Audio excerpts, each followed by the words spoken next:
بسم اللہ الرحمن الرحیم۔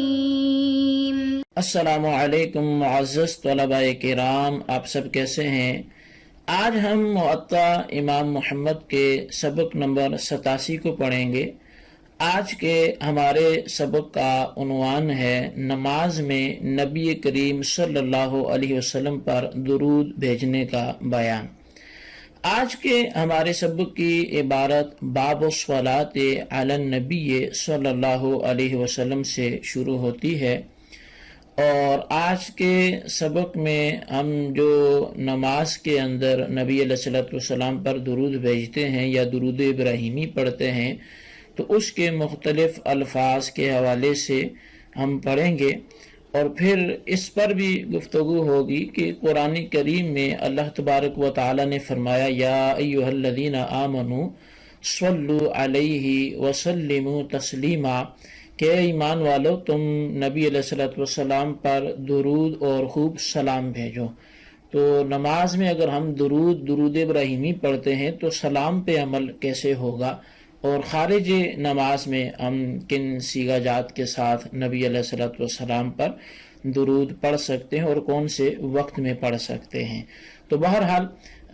ہم حدیث مبارکہ کی قرات کر کے ان کا ترجمہ کرتے ہیں۔ امام محمد رحمۃ اللہ علیہ لکھتے ہیں کہ اخبرنا مالک حدثنا عبد اللہ بن ابی بکر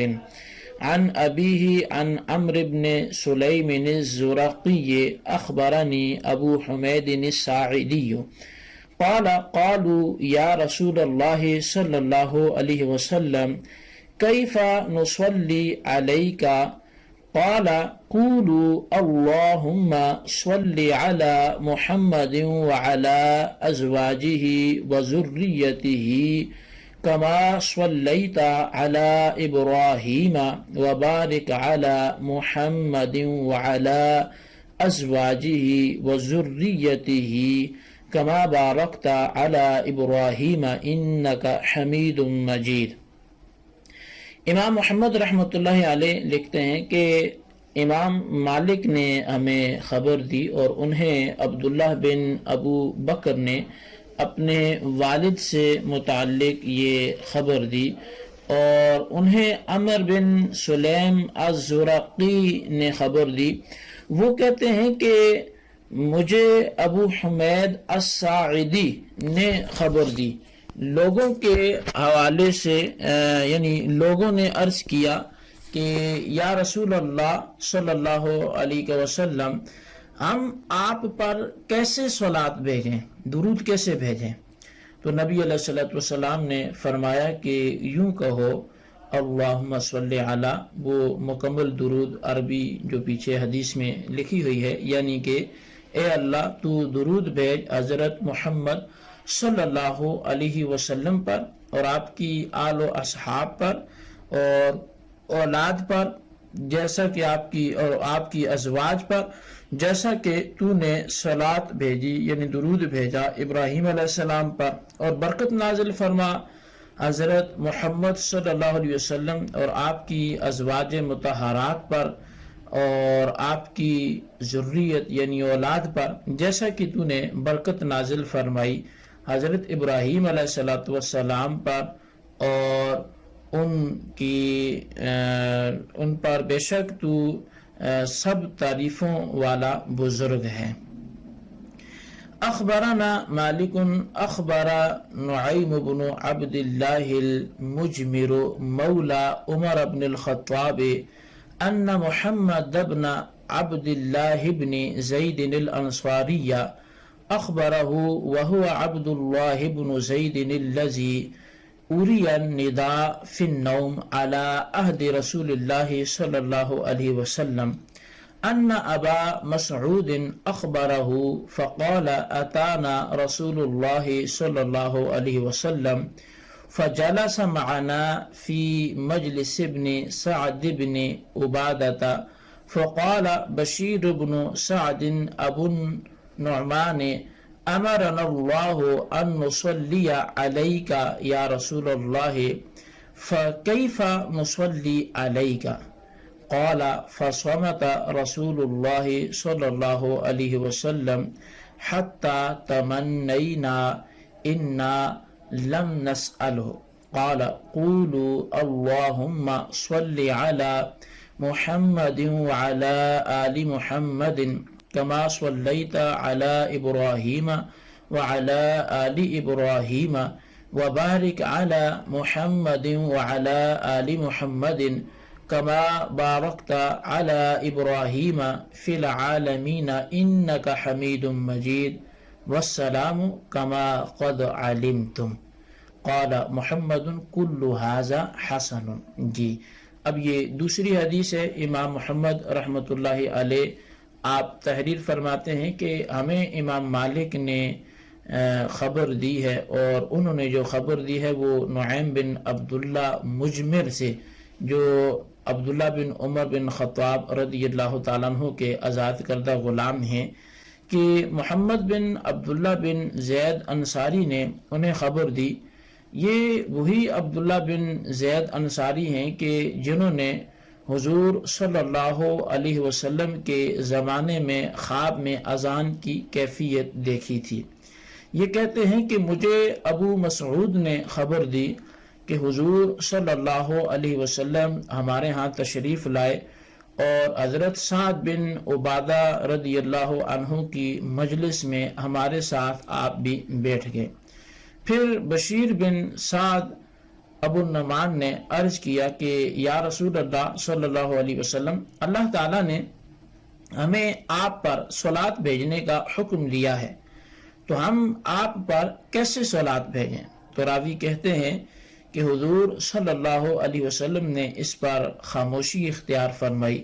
یہاں تک کہ ہم صحابہ کرام نے یہ خواہش کی کہ کاش ہم نے نبی اکرم صلی اللہ علیہ وسلم سے یہ سوال ہی نہ کیا ہوتا. پھر آپ صلی اللہ علیہ وسلم نے فرمایا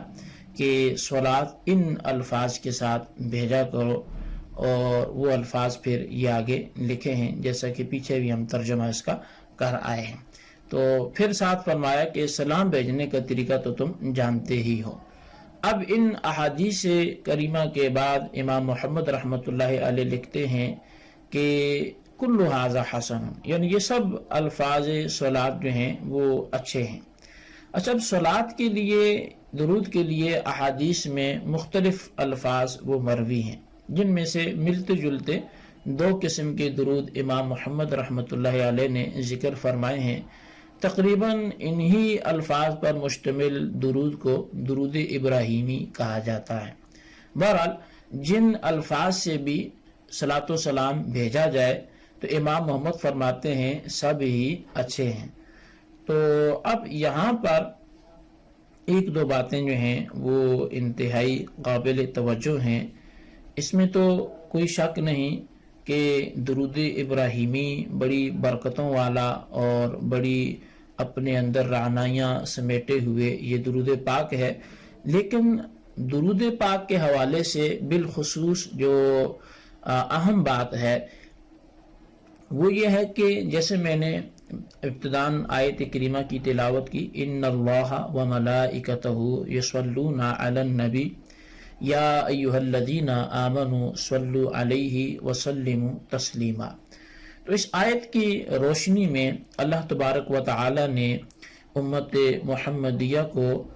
اپنے پیارے حبیب علیہ الصلوۃ والسلام پر درود پاک پڑھنے کی تلقین فرمائی، حکم ارشاد فرمایا اور سلام کا بھی حکم دیا. اب کون سا درود پڑھنا ہے یا کس وقت پڑھنا ہے، تو ایک مشہور ضابطہ اور قانون ہے کہ المطلق یجری علی اطلاقہ، کہ مطلق عن القید جو حکم ہوتا ہے، یعنی جس میں کوئی تخصیص نہیں ہوتی، جو کوئی مقید نہیں ہوتا وقت سے، زمانے سے یا جگہ سے، تو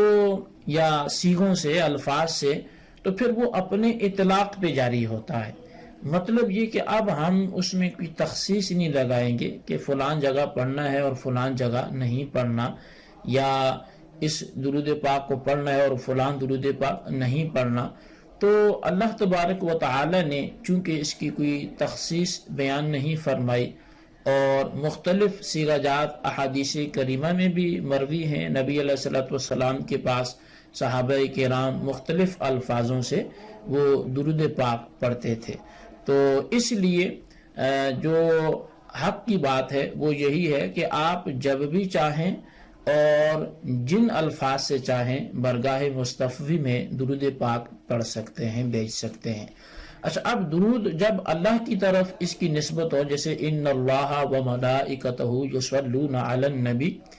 تو اس وقت یہ ہوتا ہے کہ اللہ اپنے محبوب پر رحمتیں نازل فرماتا ہے، اور پھر فرشتوں کی طرف ہو تو وہ استغفار کرتے ہیں،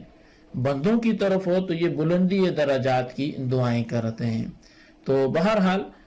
درود پاک کے کوئی مخصوص الفاظ نہیں ہیں کہ ان کے علاوہ کوئی دوسرے لفظوں سے جائز نہ ہو، اور کوئی مخصوص وقت بھی نہیں ہے کہ فلاں وقت میں جائز نہ ہو۔ ہاں یہ ہے کہ نماز کے اندر ایک حکم درود کا وہ ہم نے اپنا لیا درود ابراہیمی کی صورت میں، تو اب سلام کا بھی تو حکم تھا، تو سلام کیسے پیش کریں گے؟ کیونکہ درود تو درود ابراہیمی سے اس پہ عمل ہو گیا، تو سلام کیسے پیش کریں گے؟ تو سلام کے حوالے سے وہ یہ ہے کہ ہم جیسے تشہد پڑھتے ہیں، التحیات للہ والصلوات والطیبات السلام علیک ایہا النبی ورحمۃ اللہ وبرکاتہ، تو سلام تو درجہ وجوب میں ہے، یعنی جب درود پڑھا تو یہ واجب نہیں ہے بلکہ سنت کا درجہ رکھتا ہے۔ تو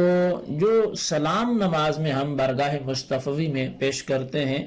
وہ درجہ وجوب میں ہے، اور اگر کوئی سلام میں کوئی کمی کرتا ہے تو وہ تو پھر کمی سے اس کی نماز جو ہے وہ واجب اس کا رہ جائے گا، اور نماز جو ہے وہ واجب الاعادہ ہو جائے گی۔ تو لہٰذا سلام کا جو طریقہ ہے وہ تشہد کی صورت میں ہے، اور یہ صرف میں نہیں کہہ رہا بلکہ جلاء الافہام میں جو ہے وہ یہ باقاعدہ الفاظ موجود ہیں کہ قد ثبت ان صحابہ رضی اللہ عنہم سألوہ عن کیفیت هذه الصلاة المامور بها فقال قولوا اللہم صل علی محمد، یہ آگے پوری حدیث ہے۔ اور پھر سلام کے حوالے سے فرمایا کہ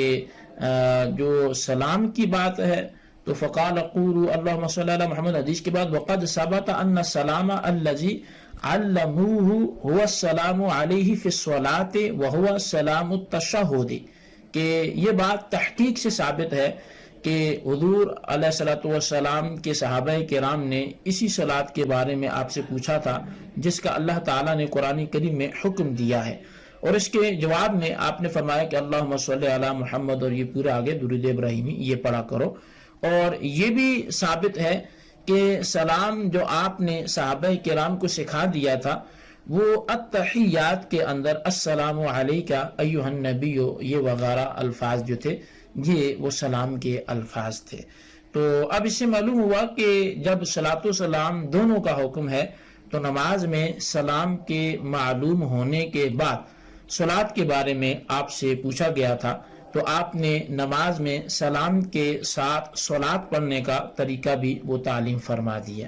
یہی وجہ ہے کہ بعض محدثین سے جب پوچھا گیا کہ قرآن کریم میں اللہ تعالیٰ نے صلاۃ و سلام دو باتوں کا حکم دیا ہے، لیکن نماز میں صرف درود ابراہیمی ہے جو فقط صلاۃ پر ہی مشتمل ہے، یعنی اس میں سلام نہیں ہے، پورا درود ابراہیمی آپ پڑھیں تو سلام کے الفاظ سلم کے اس میں نہیں ملیں گے، صلی علی کے ملتے ہیں جو درود کے معنی میں ہے، تو اس میں سلام کا لفظ نہیں ہے، تو اس طرح یہ حکم خداوندی پر پورا عمل تو نہیں نہ ہوگا۔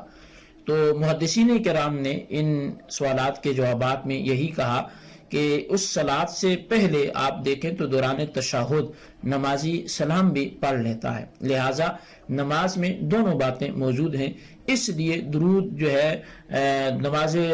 کے دوران جو درود ہے وہ ابراہیمی کافی ہے کہ اس میں اگرچہ درود ہے لیکن نماز میں اس درود سے پہلے سلام بھی ہو چکا ہوتا ہے، لیکن اگر خارج نماز میں آپ اللہ کے اس حکم پہ عمل کرنا چاہیں تو پھر درود ابراہیمی وہ کافی نہیں ہوگا، اس لیے کہ اس میں تو فقط درود ہے، پھر سلام کے لیے آپ کو کون سے الفاظ چننے پڑیں گے. تو اس لیے خارج نماز میں پھر وہ سیغے اپنائے جائیں کہ جن میں درود بھی ہو، سلام بھی ہو، تو وہاں یکجا ان دونوں کو پڑھا جا سکتا ہے. تو بہرحال اللہ تبارک و تعالی سے دعا کرتے ہیں جو ہم نے پڑھا سنو سے یاد رکھنے کی توفیق نصیب فرمائے. آمین بجاہ النبی الامین صلی اللہ علیہ وسلم.